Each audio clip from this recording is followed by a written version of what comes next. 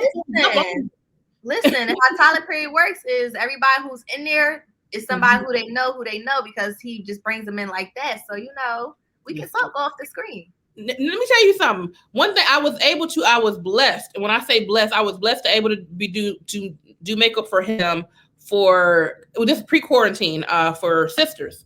Mm-hmm. When I tell you that was the most fun I ever had on set in my life. I bet. And then I don't know if you know him. It's a good friend of mine. He's actually one of the main characters on Sisters. Kevin Walton. He plays Aaron. So, this was so fun. I didn't know he's been acting for years, but I didn't know that he was, on the series or whatever. So, how you're waiting for your next, okay, we need makeup over here or whatever. You're reading the script and you're looking at who's on the thing in the cast. I'm like, Kevin, what's like? Is that the same? Could it possibly be my friend Kevin? I don't know. I just happened to inbox and was like, hey, I don't know if this is the same Kevin Watson, but if it is, I don't know where you at, but I'm in the same spot, cuz. Pull up. Pull up on me. But you know how big Tyler Perry's thing is. So I asked my Bridget Kreider, shout out to Bridget Kreider, because she's a key makeup artist there. And I was like, hey, where are the rest of the people at? Because I think my boy Kevin is here. She was like, do you know how big this lot is? Ain't no telling where this is. Listen, all the different studios, the lots, the different places. This man has built a Hollywood set on there. Like, he's still building on his set. Like, this is crazy. This man is doing it. This black man is doing it for himself and bringing. Do you see the show? It's nothing but black people on there. It's nothing but black artists showing homage. When I tell you it is the most amazing, I don't care if you're on his lot for 2 seconds, you're going to be amazed. You're going to be like, wow. It motivates you to let you know all things are possible. All things. That's why, as an artist, especially entrepreneur in this industry, don't give up at any moment. Just be ready. That's the key point. Just be ready. Because if you're not ready, you will miss the opportunity that you might not be able to get back. So once you get the opportunity, be ready. You better say that. Mm-hmm. You're preaching a good word today, ma'am. Yes. That has been another episode again. So we drop every Monday, Thursday, and every other Friday. We are on Anchor. We are on YouTube. We're on Facebook. We're on Iheartradio, Spotify, Google, all things streaming platform, all that stuff. We out here. Subscribe. Hit that cash up at. I think I need to go ahead and threaten them again. Subscribe now. I'm gonna tell you, Mom. Just saying. We will see you. We will see you next time. Guess what? Sing-a-Doo, the game show is coming. Hosted by comedian Tyler Chronicles from More Than Culture Podcast and V103. Do you want the opportunity for your brand to be introduced to 25,000 supporters on social media? If so, sponsorship opportunities are available. This is your chance for your brand to be featured on the hot new game show, Sing-a-Doo, More Than Culture Podcast, as well as Kandid Kisses TV Podcast.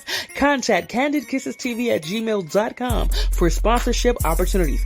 Deadline for sponsorship is October 30th, so act fast. Sing-a-Doo. Can you do it? Can you do it? Can you do it? Can you do it like this? Can you do it real quick? Go get it. Kandid Kisses TV is brought to you by Kissable Lips Cosmetics. You can be kissed without kissable lips. Shop KissableLipsCosmetics.com today for all your beauty needs.